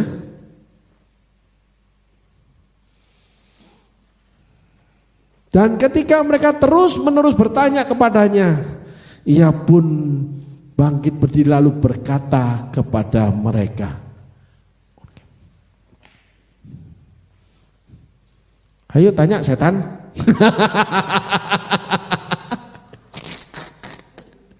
aduh kata-kata. Beginikah pertobatan Tuhan? Udah dikata iblis, setan, hantu, habis ini gundurwo. Yang terakhir vampir, Nek. Tuh. Didesak terus Tuhan. Tuhan nunggu didesak. Cuek aja dia. Kenapa? Ketika kamu didesak, justru yang mendesak kamu itu yang emosi. Kan dia dicobai. Dia nulis, malah berbuat yang aneh-aneh dia. Jongkok nulis ya, membungkuk nulis gini. Terus nih ngomong terus nih, terus ditunggu sama dia, makin melengking, kena deh dia. Berdiri Yesus. Lalu dia mulai ngomong. Tayangkan ayatnya. Ia pun bangkit berdiri lalu berkata kepada mereka, barang siapa di antara kamu tidak berdosa, hendaklah ia yang pertama melemparkan batu kepada perempuan itu. Ini artinya, saudaraku, artinya orang Israel di zaman sebelum Yesus mati dibangkitkan itu zaman Taurat. Jadi setiap orang harus bawa korban persembahan. Jadi ada cara minta pengampunan dosa terhadap Allah. Berarti di zaman Yesus ini banyak hal penyelewengan terjadi.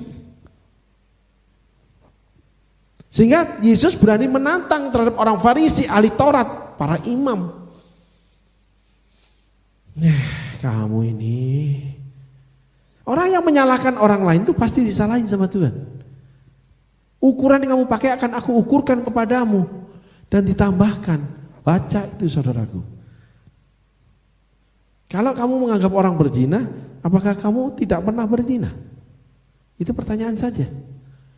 Loh, Tuhan tuh asik, saudaraku. Salah satu contoh ini. Yo, siapa yang merasa tidak berdosa? Dia lempari batu. Tuhan tahu kelemahannya, karena orang ini tinggi hati banget mengadili perempuan yang berdosa. Petrus rendah hati diadili sebagai orang berdosa. Enggak ngomong, perempuan ini enggak ngomong.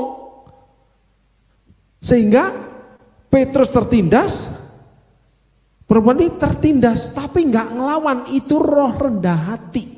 Si penindasnya itu roh iri hati, dengki, sombong, angku, congkak, semuanya. Ini benar, saudaraku.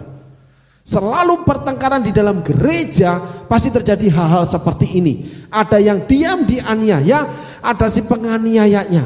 Ingat kisah Kain, kisah Saul dengan Daud, Kain dengan Habel. Hati-hati, saudaraku, mengadili. Hati-hati memutuskan perkara setiap orang, di mana kamu menyatakan dia salah atau tidak. Karena kamu akan dihadang Tuhan seperti perempuan berdosa ini. Tuhan bisa, enggak semua, tapi bisa bela kamu, perempuan ini. Kenapa? Karena ditindas, memang salah. Tetapi yang menghakimi, ukuran kamu pakai itu salah. Gitu, kena kita sudah. Orang salah, kita yang disalahin. Perempuan ini jelas salah, ini orang Farisi ini yang dikungkit dosanya. Gila, Yesus muternya gimana perkara ini? Yesus itu begini, saudaraku, beri kemuliaan buat Tuhan. Tidak sembarang ngomong, tidak sembarang menghakimi.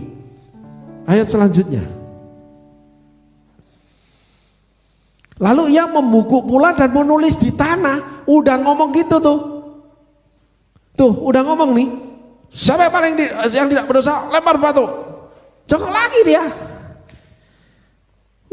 Dasar vampir genderuwo kan gitu. Ngomel tuannya, nulis. Ya kedua kali lama, saudaraku. Pertanyaan saya cuma satu. Tuhan pasti kesemutan deh saat itu deh. Atau keciprit. Atau keciprit ya. Cukup kayak begini. Masa membungkuk begini? Ini banget gini. Ya itu kan bapak. Aku ini baru 20, aku mau kuliah lagi, aku putus kuliah soalnya. Aku disuruh kuliah sama orang tuaku. Nanti malam aku gak bisa pulang malam ya, sorry anak-anak ya. Aku ditelepon mama, gak boleh pulang malam. Gitu, cuci muka, sikat gigi, tidur. Besok pagi mau sekolah pagi, gak bisa bangun nanti. Gitu, kata mamaku, masuk angin aku nanti. Ayat selanjutnya. Ayat 8 dulu. Lalu ia membungkuk pula dan menulis di tanah. Ayat 7. Dan ketika mereka terus-menerus bertanya kepadanya, ayat 6, mereka mengatakan hal itu untuk mencoba Yesus supaya mereka memperoleh sesuatu untuk menyalahkannya. Tetapi Yesus membungkuk lalu menulis dengan jari-jarinya di tanah. Ayat 5. Musa dalam hukum Taurat memerintahkan kita untuk melempari perempuan-perempuan demikian. Apakah pendapatmu tentang hal itu? Mereka ingin mencoba Yesus. Ayat 9.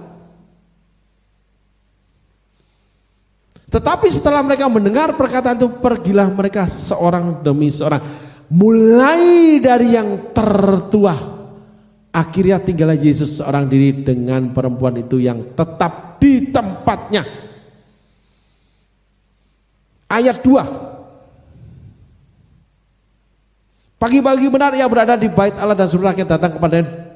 Dia duduk dan mengajar mereka. Ayat 3. Akhirnya anak ngajar Yesus.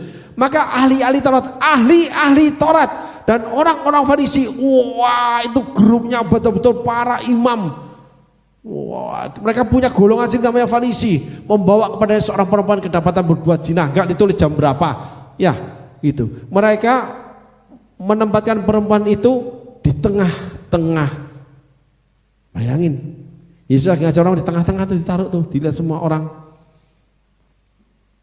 Ayat 10. Lalu Yesus bangkit berdiri dan berkata kepadanya. Ayat 9. Tetapi setelah mereka mendengar perkataan itu, pergilah mereka seorang demi seorang.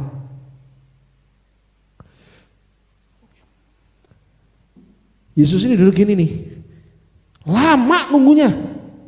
Sebanyak orang yang mendengar pengajaran dia, sebanyak orang Farisi, ahli Taurat, sebanyak itu dia tunggu. Yesus itu kalau bela orang tekun, nggak bela orang lalu cuci tangan, karena sudah tidak ada keuntungan lagi. Itu namanya penjahat, penyamun itu.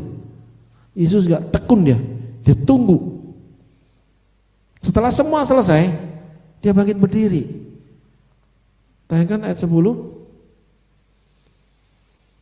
Lalu Yesus bangkit berdiri dan berkata kepadanya.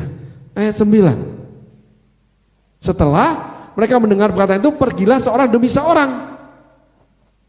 Mulai dari yang tertua, akhirnya tinggal Yesus seorang diri dengan perempuan itu yang tetap di depan. Seorang di sampai yang dengar pengajaran pergi tertuduh semua. Betapa cool, betapa tenangnya Yesus dalam mengandung kesalahan dan dosa. Itu Yesus. Dia duduk, dia jongkok. Saudaraku, dia tunggu tekun sampai selesai. Lalu dia berkata kepada perempuan itu,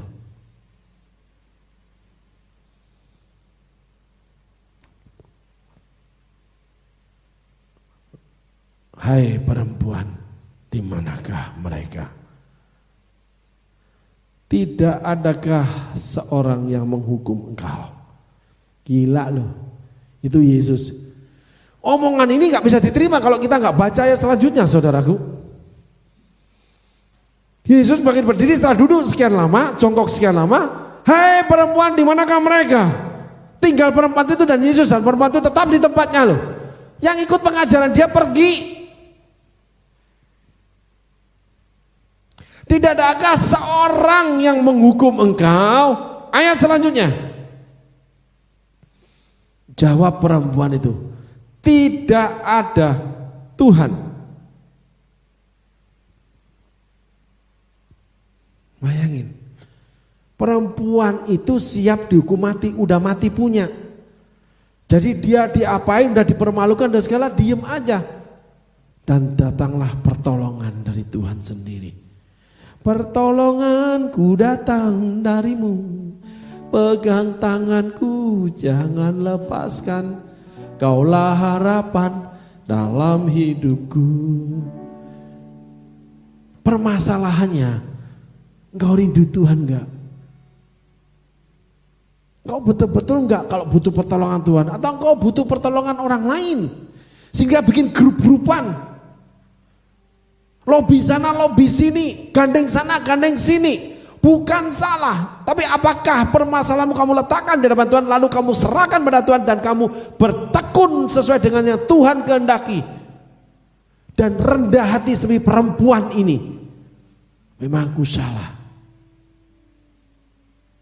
Ada seorang rekan saya, saudaraku, pernah dipenjara. Sampai hari ini saya belum melihat kesadaran dia kalau di penjara itu dia salah. Kalau saya lihat peristiwanya, ya salah dia ini, karena dia tahu kejahatan itu. Dan dia menikmati hasil kejahatan itu. Karena yang berbuat pasangannya. Dan mereka bekerja sama, sampai sekarang belum pernah saya dengar penyesalan kalau memang dia itu salah. Sampai sekarang. Sehingga ketika menghadapi masalah yang hampir sama sebetulnya, dia tetap cuma ngomong, oh itu cuma proses belajar buat saya. Proses belajar itu harus, tapi penyesalan itu yang mengundang kita untuk mendapat pertolongan dari Allah. Yesus mengandung kesalahan orang lain. Sehingga pada saatnya nanti perempuan ini atau saudara yang menyesal berbuat salah, memohon pertolongan Tuhan, minta hadirnya Tuhan kembali, itu akan menolong orang-orang yang mengalami hal yang sama dengan saudara. Karena ikut merasakan sakitnya ditinggalkan, sakitnya yang namanya digunakan saja, sakitnya disakit semua. Termasuk sakitnya ketika kamu berdosa. Kita sendiri sakit ketika ditinggalkan banyak orang karena kita berdosa atau dianggap dosa. Yesus dijadikan dosa, dia tahu, maka dia mengandung dosa perempuan ini dan bertekun dia membelanya tanpa cuci tangan sampai selesai. Jadi kalau memberi, jangan kayak melempar kepada anjing. Memberi tanpa rasa. Roti untuk anak, remah untuk anjing. Karena memberi remah itu gak ada rasa. Lo mengunggulkan diri di gereja. Banyak orang Kristen seperti itu. Aku sudah memberi sama Tuhan. Yang kamu beri berapa? Yang tuh kamu terima dari Tuhan berapa? Petrus memberi diri sama Tuhan. Tapi Petrus menyesali penyangkalan dia. Sehingga ketika dia menyangkal 3 kali, dia menoleh melihat Tuhan, dia menangis. Terseduh-seduh. Setelah itu Tuhan hampiri dia. Petrus, apakah engkau mengasihi aku? Gift-nya, gembalakan domba-dombaku. Maknanya terlalu besar buat Petrus. Yang ketiga kali Tuhan tanya. Termasuk gift itu 3 kali dikasih sama Tuhan. Petrus enggak tertarik dengan gift. Penyesalan itu tidak tertarik dengan yang namanya keuntungan. Penyesalan lebih tertarik kepada kesalahan yang kita buat, yang menyakitkan buat orang lain, buat Tuhan kita. Menyesal, nggak boleh gitu sebetulnya aku ini, kasihan. Itu yang paling mudah kita cerna sudah. Aku waktu itu melakukan ini, kasihan dia menjadi seperti ini. Seperti saya ceritakan, saya pernah ditabrak ojol. Saya cuma bilang, yuk dibawa ke rumah sakit, periksa foto semuanya sampai tulangmu retak di mana, aku obatin ke dokter bedah manapun aku iketin. Kamu tinggal berobat saja, tidak diantar orangku sudah. Lalu teman ojol yang lain, temannya mereka yang kumpul cuma ngomong, Pak ini kemanusiaan, ya. Tapi kalian bubar deh, kalau namanya petugas datang, nanti direkonstruksi perkaranya, celaka TKP, karena dia salah. Dia yang harus bayar saya loh.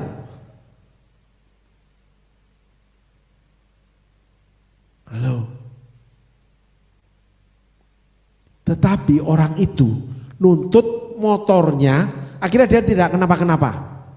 Cuman memar aja, motornya diganti yang ori. Itu dongkolnya teman saya yang ngurusinya. Mau berkelahi mereka. Saya cuma bilang, udahlah, kalau dia mau gitu silakan aja, coba aku ngomong sama dia. Aku ngomong sama dia, Mas ini salah ya. Tapi kalau Mas minta yang ori yang mahal, padahal beda dikit buat saya, beda 2 juta. Gitu. Gak apa-apa, tapi saya gak mau kenal Mas lagi.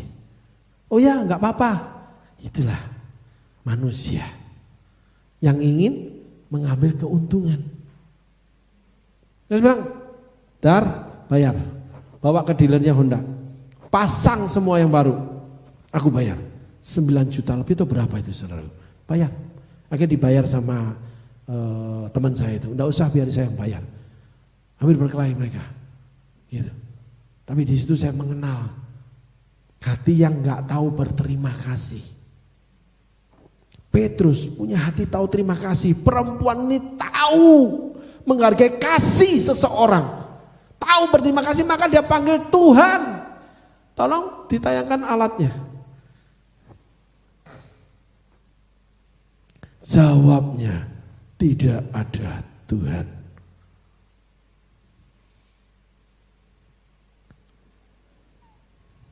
Kata Yesus, aku pun tidak menghukum engkau, pergilah dan jangan berbuat dosa lagi mulai dari sekarang. Lalu kata Yesus, ada lalunya saudaraku. Jawabnya, tidak ada Tuhan. Lalu, bayangin, Petrus, kau tahu hatiku Tuhan. Jadi, janji Tuhan. Nggak nyangkal, rendah hati, baik kepada Tuhan, baik kepada sesama. Respon Tuhan, aku pun tidak menghukum engkau. Coba bayangin, kita pelajari lebih dalam kasus ini saudaraku. Kita investigasi, kita pilah lagi lebih dalam firman ini. Aku pun tidak menghukum engkau, berarti Yesus ngikuti hukuman manusia enggak? Coba saudara jawab. Penuhi hatiku. Tolong saudara pikirkan ini dulu.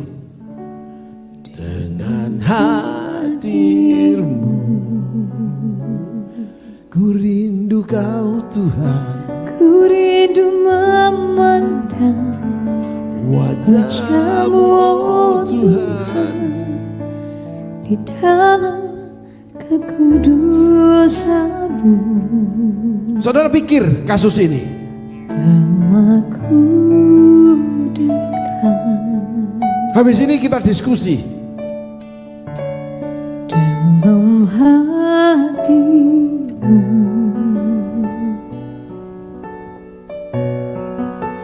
ku rindu mendengar suara-Mu, oh Tuhan, di tempat kudus-Mu sekarang. Ku rasakan kasih-Mu dan indahnya kekudusan-Mu. Duhi dengan kasih-Mu, diam di hadirat-Mu.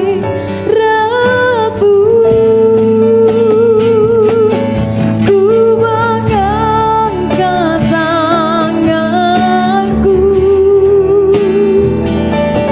dan ku bersyukur menyembah-Mu. Duhi dengan kasih-Mu, diam di hadirat-Mu. Ya, kita bahas lagi saudaraku. Tolong ditayangkan ayatnya. Aku pun tidak menghukum engkau. Kita lihat kronologisnya nih. Orang Farisi ahli Taurat menyimpan seorang yang harus dihukum mati. Nunggu pagi-pagi Yesus ngajar nih. Mereka sudah punya apa? Namanya strategi menjatuhkan seseorang. Negatif, salah deh. Lalu Yesus pagi-pagi ngajar dengan polos nih. Dibawa nih. Ditaruh di tengah-tengah. Berhenti dulu. Berhenti. Udah salah kedua nih, udah sok nih. Bentar. Yesus, nih. Menurut hukum Taurat, ini perempuan ini harus dihukum mati. Menurut kamu gimana? Duduk mereka. Wah.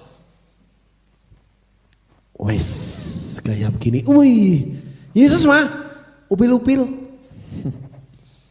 Dia jongkok. Nulis-nulis saja. Nah, gitu. Diece sama Tuhan. Namanya pertarungan bukan spiritual, mental. Yesus mengajar kita bertarung mental dalam kehidupan. Jangan mental kumpul-kumpul, ambil solusi, kumpul-kumpul, kolaborasi. Cuma untuk menghakimi, itu bukan mentalnya Yesus. Yesus sendiri enggak, sebentar lawanku, dia begini, sebentar, hei ahli Taurat orang Farisi, hei murid datang yuk, kita ngobrol, sembari ngopi nih, sembari makan nih, lu tahu nggak? Wah, gua ini tahu, gua udah tahu itu perempuan, wah bla bla bla bla bla, sudah ngomongnya, ha? Nah, Yesus enggak, pelajari karakter Tuhan, dia selesaikan sendiri, karena yang nggak enak dia kandung sendiri. Yang enak dikasih ke Petrus. Bayangannya menyembuhkan orang sakit. Itulah kasih. Perempuan ini ditangani sendiri karena kalau enggak dia yang dibunuh. Dia yang dipenjara. Melanggar hukum Taurat, dia yang dihukum. Dinyatakan sesat, dinyatakan salah. Itu Yesus. Adu mental saja. Nih, pelupil. Siapa yang merasa nggak berdosa lempar batu pertama kali deh. Jongkok lagi dia, nggak dilihat bro. Orang kalau menjatuhkan kamu, jangan dilihat, kasih lihat pantat aja. Seperti Musa melihat belakangnya Yesus. Aku pengen lihat wajahmu Tuhan, nggak bisa. Orang lihat wajahku mati. Nggak, aku pengen lihat. Ya udah, kamu aku sembunyikan di batu, aku tutup dengan tangan kananku ini. Habis itu aku lewat. Musa cuma lihat belakangnya loh, ditulis loh. Allah panjang sabar dan penyayang, besar kasih setianya dan bla bla bla bla. Tidak akan meluputkan dari hukuman setiap orang-orang yang bersalah dan sebagainya. Di kitab Musa itu saudaraku. Yesus mah tenang aja. Dia kue-kue gini setelah ngomong ditunggu sama dia. Mental bro, mental. Responmu tuh menyatakan kedewasaanmu, kepandaianmu, karakter iblismu, karakter Yesusmu. Itulah gunanya kita belajar Alkitab. Bukan untuk menuduhkan, menggarisbawahi terus menjadi ukuran kesalahan. Ukuran yang kamu pakai akan aku ukurkan kepadamu. Ukur dirimu dulu sebelum ukur saudaramu. Apalagi gak tahu perkara sesungguhnya.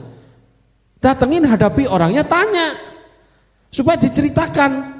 Nggak benar tinggalkan dia, kalau benar akui sudah. Gitu saudaraku. Yesus memberi contoh yang luar biasa.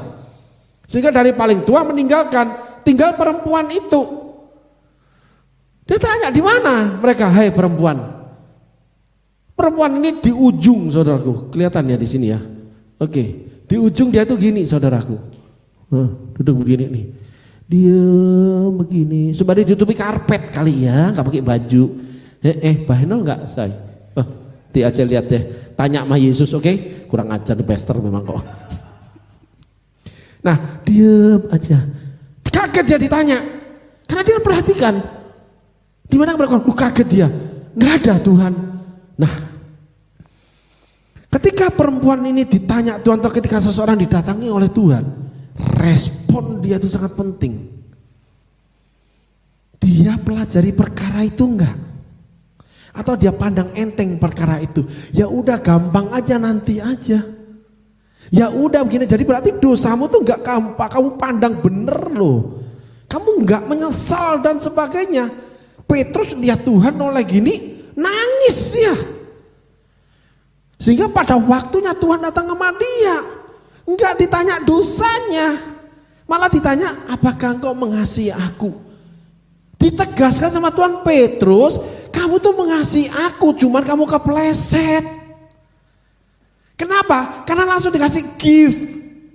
Gembalakan domba-dombaku, yang enggak pernah Petrus tuh sangka kalau dia pakai seperti itu. Karena paling jelek rapotnya dari 12 murid. Saudaraku, jujur nih, kesaksian dikit nih. Ngucap syukur, sujud menyembah Tuhan kalau saya bisa namanya khotbah di media sosial atau live streaming. Bukan perawakan saya, nggak ada nilainya saya bisa masuk ke sini. Sekolah mah kagak, gaptek iya. Punya HP mahal, cuma bisanya di WhatsApp sama terima telepon. Mau namanya email aja nulisnya susah. Nggak ngerti semuanya. Kalau ada bapak, bawa HP. Tolong dong, hei sekretaris, hai media, hai, udah begitu aja. Ada masalah, beresin. Udah. Itu hanya terima telepon sama baca WhatsApp. Udah selesai, nggak ada yang lain. Harga 24 juta. Coba bayangin, tapi HP itu nggak pernah dibuat yang lain. Semuanya untuk pelayanan.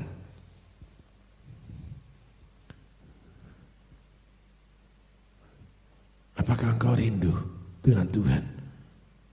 Responmu akan berbicara untuk menerima berkat-berkat Tuhan yang tersembunyi yang luar biasa buat kamu. Seperti Petrus tersembunyi buat dia. Kebalakan, oh ya, ngeng gitu aja. Enggak. Bayangannya menyembuhkan orang sakit. Khotbah 5.000 orang bertobat. Bayangin, enggak kepikir dia. Yesus diikuti 5.000 laki-laki. Khotbah, enggak ada yang minta dibaptis. Petrus dibaptis. Luar biasa enggak? Beri kemuliaan buat Tuhanmu yang sangat baik buat kamu. Sehingga jangan mencerca dirimu lagi. Dan terlebih penting, jangan menghukum orang, jangan mengukur orang lain. Ukurannya tadi Yesus. Kita kembali kepada perempuan ini. Tidak ada Tuhan. Maka aku tidak menghukum engkau. Pertanyaannya, Tuhan ikut hukum yang ditetapkan manusia, yang akhirnya tidak bisa dilakukan manusia, atau Yesus punya hukum sendiri yang memang mau membebaskan perempuan ini? Itu pertanyaannya. Kita lihat tayangan firman Tuhan ini. Jawabnya, tidak ada Tuhan. Lalu kata Yesus, aku pun tidak menghukum engkau. Ayat 10. Lalu Yesus bangkit berdiri dan berkata kepadanya, hai perempuan, di mana mereka? Tidak adakah seorang yang menghukum kau? Kenapa? Karena ada permintaan. Ayat 2. Ayat 3. Maka ahli Taurat dan orang Farisi membawa kepadanya seorang perempuan yang kedapatan berbuat zina. Mereka tempatkan perempuan itu di tengah-tengah. Ketika pagi-pagi Yesus ngajar, ayat 4. Lalu berkata kepada Yesus, Rabi, perempuan itu tertangkap basah ketika ia sedang berbuat zina. Ayat 5. Musa dalam buku Taurat memerintahkan kita untuk melempari perempuan-perempuan yang demikian. Apakah pendapatmu tentang hal itu? Mereka pegang hukum Taurat Musa toh. Musa yang mengatakan. Coba bayangin, tertulis di hukum Taurat. Sudah diketok palu nih. Kembali ke ayat yang tadi. Jawab perempuan itu tidak ada Tuhan. Lalu kata Yesus, aku pun tidak menghukum engkau. Menurut pemikiran saudara, apa sih yang Yesus lakukan? Pergilah dan jangan berbuat dosa lagi. Mulai dari sekarang. Untuk mengerti ini, kita masuk kepada Maria Magdalena. Saudaraku. Apa sih karakter Tuhan itu? Kita sudah kronologis perkara nih, kita belum menemukan sih. Ketemu dengan kasusnya Maria Magdalena. Setelah kita belajar Petrus, belajar Daud, belajar banyak karakter. Tolong dibacakan. Yohanes pasal 20 ayat 1 hingga 31. Pada hari pertama minggu itu, pagi-pagi benar ketika hari masih gelap, pergilah Maria Magdalena ke kubur itu dan ia melihat bahwa batu telah diambil dari kubur. Ia berlari-lari mendapatkan Simon Petrus dan murid yang lain yang dikasihi Yesus dan berkata kepada mereka, Tuhan telah diambil orang dari kuburnya dan kami tidak tahu di mana ia diletakkan. Maka berangkatlah Petrus dan murid yang lain itu ke kubur. Keduanya berlari bersama-sama, tetapi murid yang lain itu berlari lebih cepat daripada Petrus sehingga lebih dahulu sampai di kubur. Ia menjenguk ke dalam dan melihat kain kapan terletak di tanah. Akan tetapi ia tidak masuk ke dalam. Maka datanglah Simon Petrus juga menyusul dia dan masuk ke dalam kubur itu. Ia melihat kain kapan terletak di tanah. Sedang kain peluh yang tadinya ada di kepala Yesus tidak terletak dekat kain kapan itu, tetapi agak di samping di tempat yang lain dan sudah tergulung. Maka masuklah juga murid yang lain yang lebih dahulu sampai di kubur itu dan ia melihatnya dan percaya. Sebab selama itu mereka belum mengerti isi kitab suci yang mengatakan bahwa ia harus bangkit dari antara orang mati. Lalu pulanglah kedua murid itu ke rumah. Tetapi Maria berdiri dekat kubur itu dan menangis. Sambil menangis ia menjenguk ke dalam kubur itu. Coba saudara perhatikan ini. Penuhi hatiku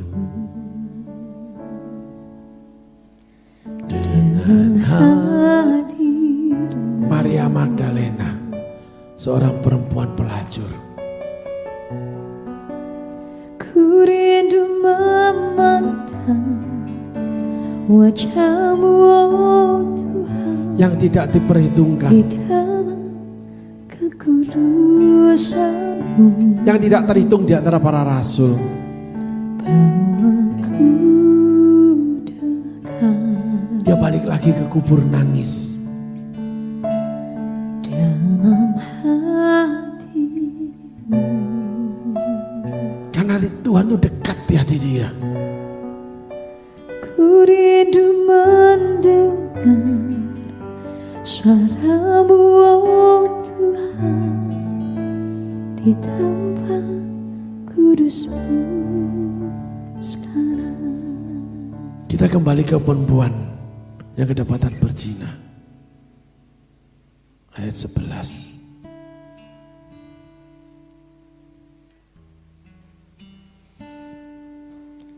Jawabnya, tidak ada Tuhan. Lalu kata Yesus, aku pun tidak menghukum kau.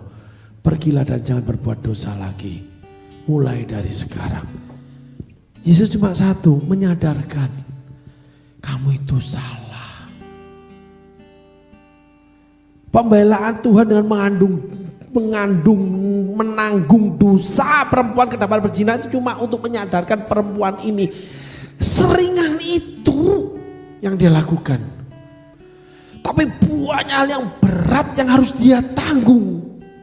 Ahli Taurat itu firman yang ringan dibuat berat untuk memberatkan orang lain, termasuk Yesus yang sedang mengajar.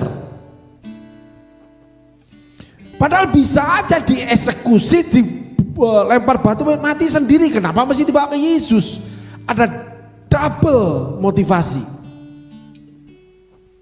Mereka menjalankan perintah Allah tetapi untuk mendiskreditkan seseorang, menjatuhkan seseorang. Itu yang pertama. Hati-hati dengan dunia rohani. Kamu punya hal yang rohani, iya benar itu Taurat. Tanpa kasih, sia-sia. Punya iman memindahkan gunung, tidak ada gunanya, tidak ada manfaatnya buat kamu. Sampai kamu bisa bahasa malaikat, tidak ada gunanya, tidak ada manfaatnya buat kamu. Sampai kamu memberikan dirimu untuk dibakar, tidak ada gunanya, tidak ada manfaatnya buat kamu. Bukan buat orang lain, bukan buat Tuhan. 1 Korintus 13 ayat 1-3. Tidak ada gunanya, tidak ada manfaatnya buat kamu. Sama Yesus bicara sama perempuan itu, tidak ada gunanya, tidak ada manfaatnya. Karena perempuan ini belum tahu. Dia melakukan kedapatan berzina pasti karena sesuatu yang ada di dalam hidupnya yang orang lain gak mau tahu. Kan Yesus Maha tahu. Sehingga kita harus tahu masalahnya.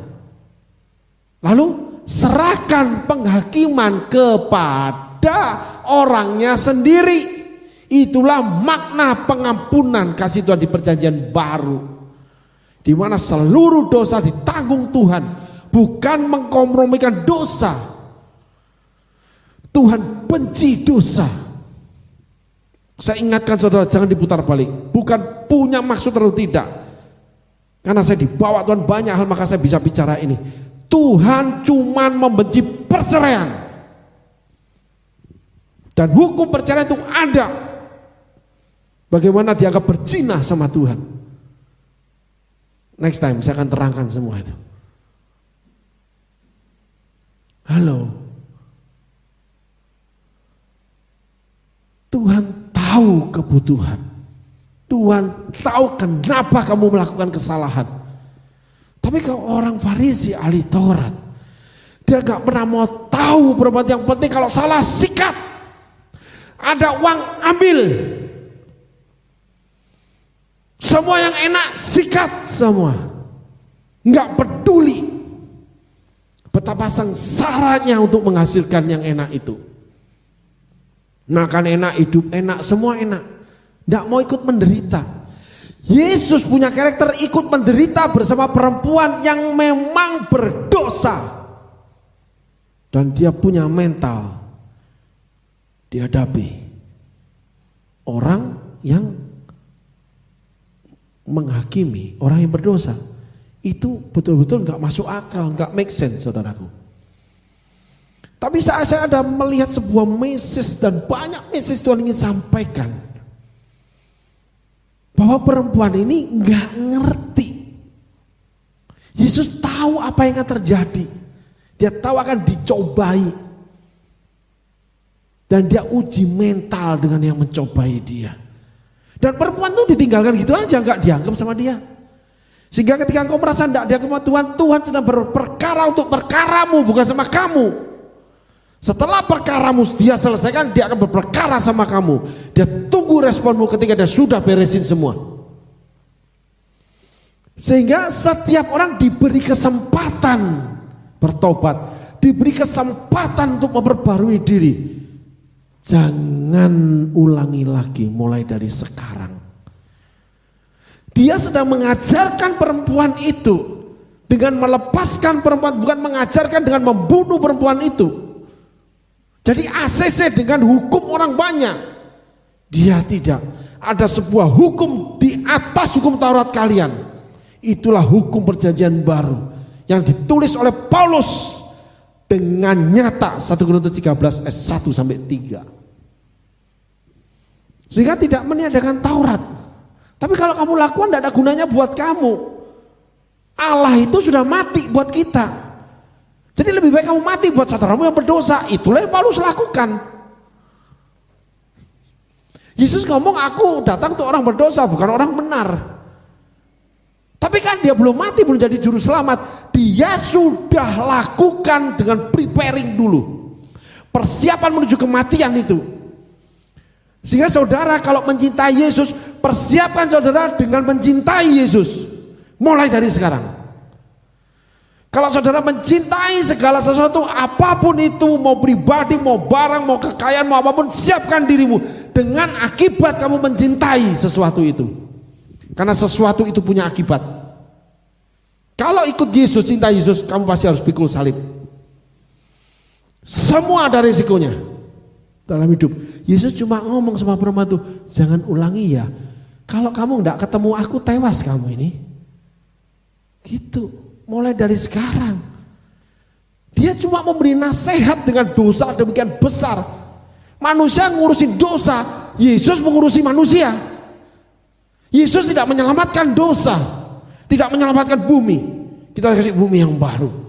Tapi dia berusaha menyelamatkan kita semua, namanya manusia. Sehingga yang diurusin manusianya. Yang dipertobatkan manusianya, bukan dosanya yang kita bawa kemana-mana menjadi sebuah pemberontakan masalah. Apalagi itulah Absalom, itulah Yoab. Besok saya akan bicara Salomo lagi, di mana dipancung sama Salomo semua pemberontak dalam kerajaan ayahnya. Orang yang tegas, bengis, dididik oleh seorang perempuan bernama Batseba. Orang yang berbuat dosa jelas-jelas, punya karakter yang baik sedemikian banyak, di mana dibela Allah. Dari rahimnya lahir raja ketiga orang Israel, bangsa umat pilihan Allah sendiri, yang terkenal di seluruh dunia dan dicatat dalam tinta emas sejarah dunia.